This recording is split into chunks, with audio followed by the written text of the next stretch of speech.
할렐루야 샬롬 하고 인사하십니다. 할렐루야 샬롬 샬롬 샬롬 샬롬. 하나님 사랑합니다. 여러분 주 안에서 사랑합니다. 잠언 하나님이 미워하시는 것 N7 빠지니 16절에서 19절까지 중심을 가지고 우리 오늘 새벽 묵상해 보시기 바랍니다. 야훼께서 미워하시는 것 곧 그 마음에 싫어하시는 것이 N7 가지니 교만한 눈과 거짓된 혀와 무죄한 자의 피를 흘리는 손과 악한 계교를 꾀하는 마음과 빨리 악으로 달려가는 발과 거짓을 말하는 망령된 증인과 및 형제 사이를 이간하는 자이니라. 이 말씀 우리가 그냥 보기만 해도 맞아, 이런 말씀, 이런 모습은 하나님이 미워하시고 싫어하는 것일 거야 인데요, 그 기준과 그 판단이 정말 어렵다라는 생각을 제가 해봤습니다.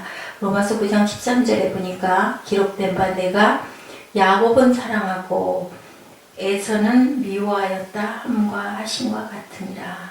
에서와 야곱이 태어나기 전에 이미 하나님께서는 이렇게 딱 판단을 해서 정해놓고 계신데 이건 너무 억울하지 않나 하는 생각을 하는 거죠. 근데 저는 이렇게 마음에 감동으로 왔습니다. 형질이 만들어지기 전부터 우리 그 유전자를 가지고 부모 아래서 많은 각자의 특징을 가지고 쌍둥이로 태어나도 그런 기질들이 많이 다르죠. 모습이 똑같은 쌍둥이도 있고 틀린 쌍둥이도 있어요. 그죠? 일란성, 이란성에서. 그리고 성품도 정말 너무 많이 비슷하다라고 얘기를 하지만 그래도 같을 수는 없는 건 타고난 인자 자체의 그 기본 본질도 하나님은 이미 형질이 만들어지기 전부터 파악하고 계셨구나. 야곱이 참 아주 얄팍하고 꾀가 많고 못된 짓을 많이 하고 욕심도 많고 한 그러한 성품을 가졌지만 단 하나 하나님에 대한 그 영적인 사랑과 갈망을 했던 그런 기질을 타고난 아들이었기 때문에 하나님은 알고 계셨고 야곱은 사랑하시고 에서는 미워하셨다, 이렇게 만들어졌다. 저는 그렇게 마음의 감동으로 왔습니다. 야곱도 하나님의 사랑을 받을 수 있는 존재가 사실은 아닌 점이 너무 많죠. 하물며 다윗도 마찬가지죠. 보면 얼마나 잘못된 부분들이 많습니까? 그럼에도 불구하고 어떻게 하나님을 두려워하고 경외하고 가장 맨 앞에 하나님을 놓고 바라보고 그리고 하나님과의 끊임없는 교통을 하려고 애쓰는 그 마음 중심, 그것 때문에 하나님이 사랑하시는 거지 누구도 의롭다 할 자도 또한 선하다 할 자도 없죠.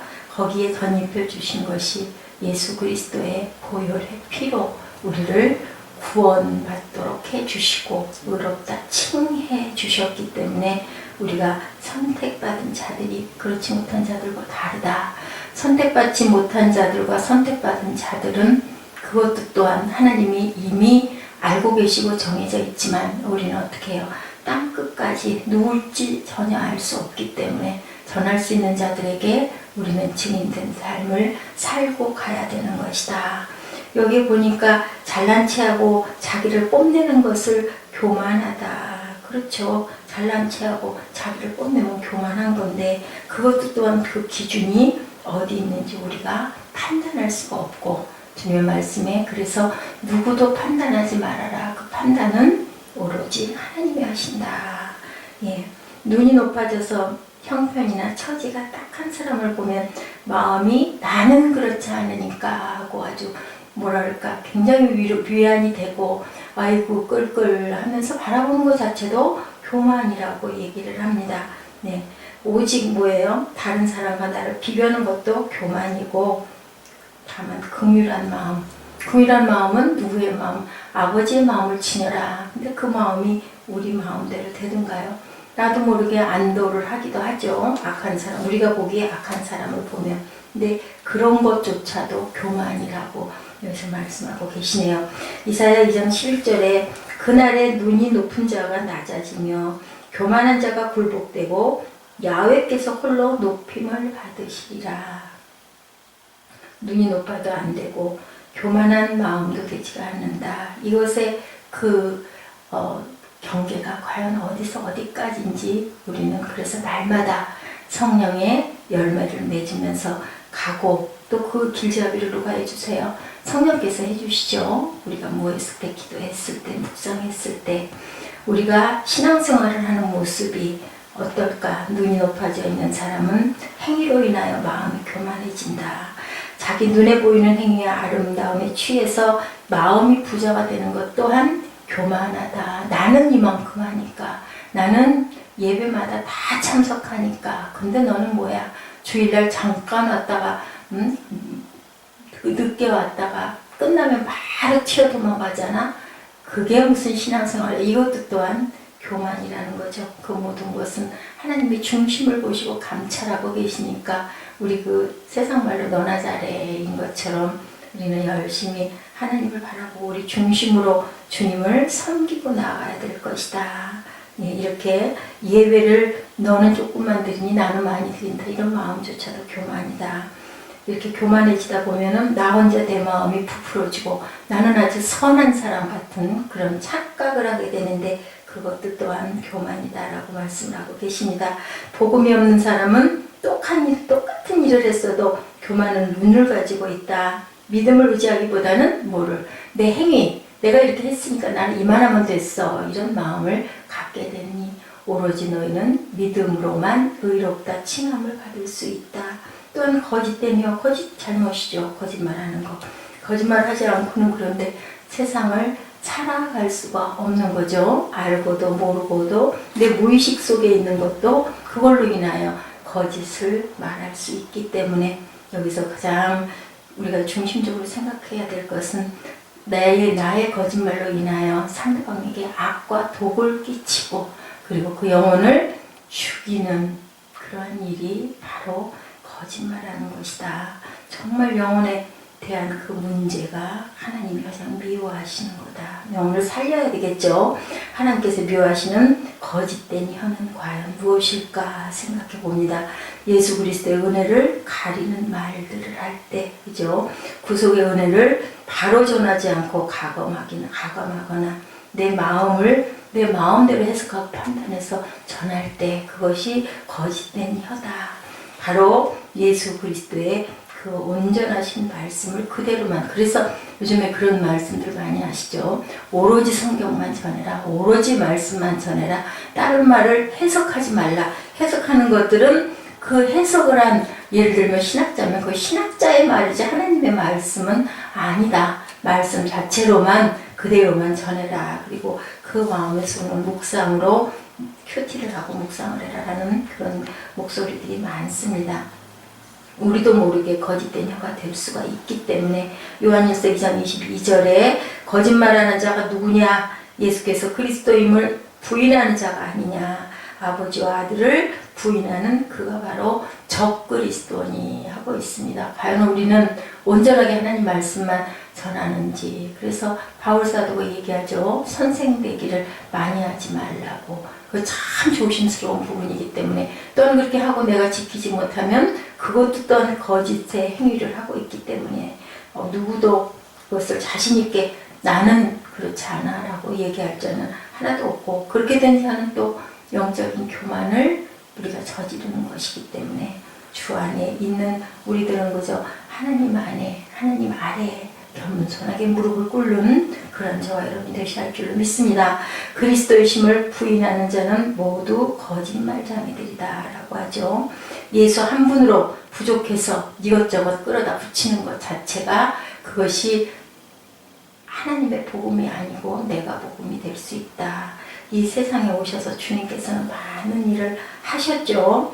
그런데 우리가 정말로 예수를 알자, 주님을 알자, 야훼를 알자, 어떻게 알자? 힘써 알아야 할 줄로 믿습니다. 그냥 아는 게 아니라 알기 위해서는 우리가 힘을 써야, 자녀를 부모가, 어머니가 출생할 때 정말 장이 끌어올라오는 것처럼 뭐 하늘이 노을해지고 내 생명을 갖다 거기다 바치고, 뭐 요즘에는 의학이 좋아서 그렇게까지 심각하게 될 생각 안 하지만 예전에는 산실이 따로 있었죠. 그래서 엄마가 아이를 낳으러 들어갈 때 신발을 벗고 들어갈 때 그 신발이 바로 돌려놓여져서 나올 수 있을지를 모른다 할 만큼 하나님을 아는 것도 우리가 생명을 바쳐서 사랑하고 알아야 할 줄로 믿습니다. 또한 무죄한 자의 피를 흘리는 손을 하나님은 미워하십니다.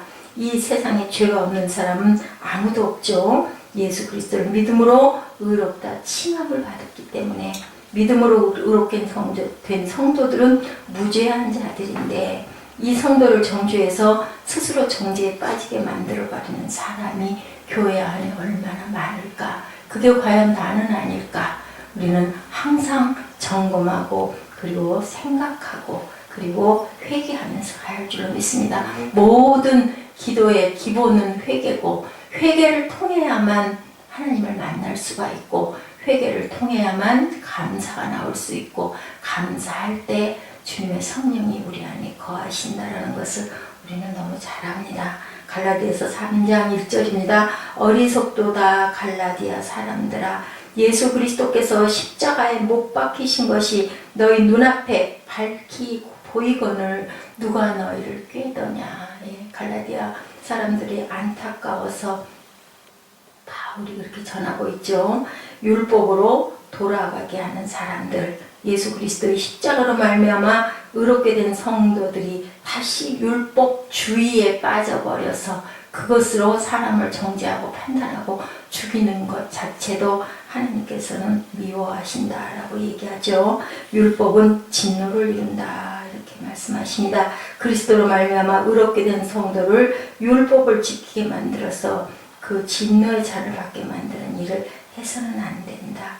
구원받을 성도를 구원받지 못하게 하는 일은 하나님께서 당연히 미워하시는 일인데 자녀를 죽게 만드는 일을 우리가 저질러서는 안 되는데 그것이 바로 원수됨이다 라고 얘기해요. 그래서 율법주의가 돼서는 안 되며 사랑의 마음을 가지고 저희들이 율법을 하나님 주님이 오셔서 완성하셨기 때문에 그 완성을 진리 안에서 자유케 누리며 또한 서로가 서로를 권면하고 싸매고 보듬고 같이 함께 가야 되겠죠. 시편 21편 11절에 저희는 너를 해하려 하여 계교를 품었으나 이루지 못하는도다. 사람의 영혼을 해하려고 하는 것이 가장 악한 계교이다 라고 말씀하십니다. 내가 구원을 받을 수 없는 단 한 가지 방법은 예수를 온전히 믿지 않을 때 구원받을 수 없죠.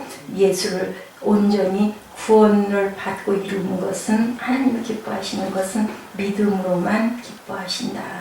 예, 사도 바울은 선한 일을 했는데 그런데도 로마서에서 마음으로는 선을 행하기 원하지만 원치 아니하는 바 악을 행한다. 우리는 마음으로 굉장히 원하는데 나도 모르게 원치 않는 악들을 행할 때가 너무 많다고 사도 바울도 또한 고백하고 있습니다.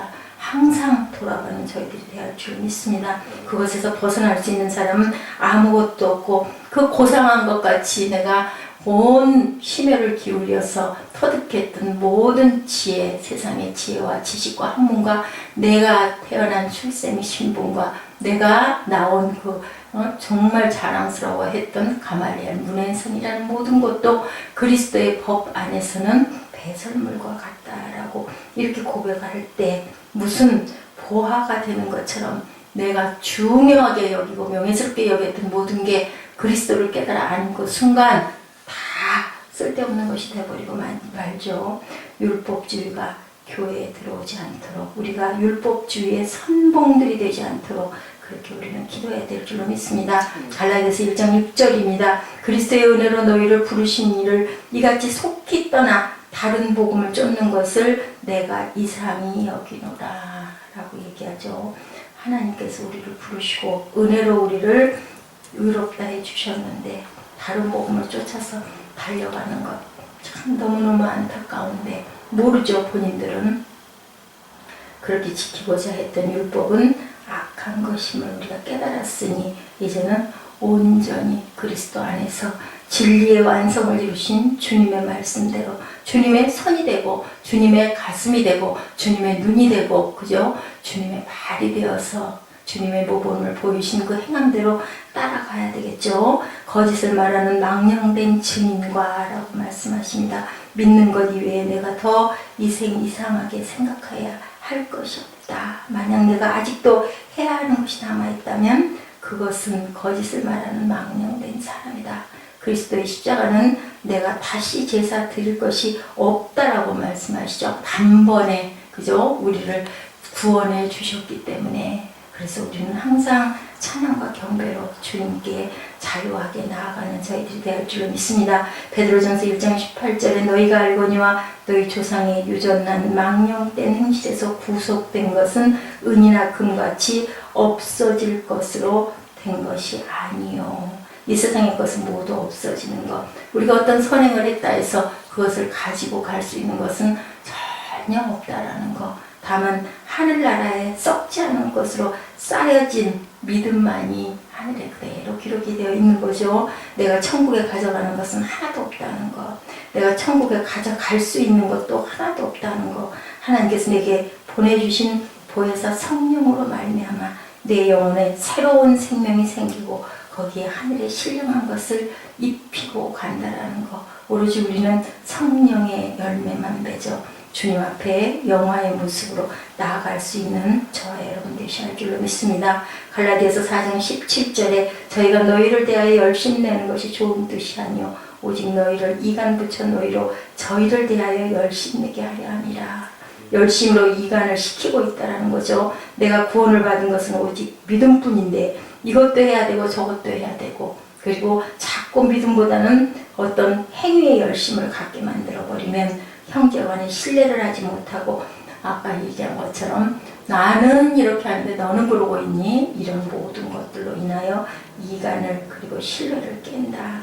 지나친 열심은 우리의 맏형인 예수와 나를 이간시키게 만드는 것임을 깨닫고 마음으로 믿어 의에 이루도록 우리는 그 의를 이뤄가야 할 줄로 믿습니다. 하나님께서 미워하시는 그 일들은 사람이 볼 때 미워할 일이 아니라 오히려 칭찬받은 일일 수도 있다라는 거, 정말 어렵겠다라는 생각을 제가 이 말씀을 깊이 바라보면서 묵상하며 생각했습니다. 하나님께서 미워하시는 일을 하고 있다면 그것을 버려야 하나님으로부터 사랑을 받을 수 있는 성도들이 될 수 있는데 그 미워하는 것들의 그 경계가 과연 어디에 있을지. 네, 하나님께서 미워하시는 일을 하기보다는 하나님으로부터 사랑을 받는 하나님의 말씀 안에 우리가 깊이 머리 숙이고 무릎을 꿇고 기도할 수 있는 저와 여러분 되시기를 주님의 이름으로 축복합니다. 우리 본문 잠언 6장 11절에서 14절 말씀 한 절 읽으시고 기도하는 시간 같습니다.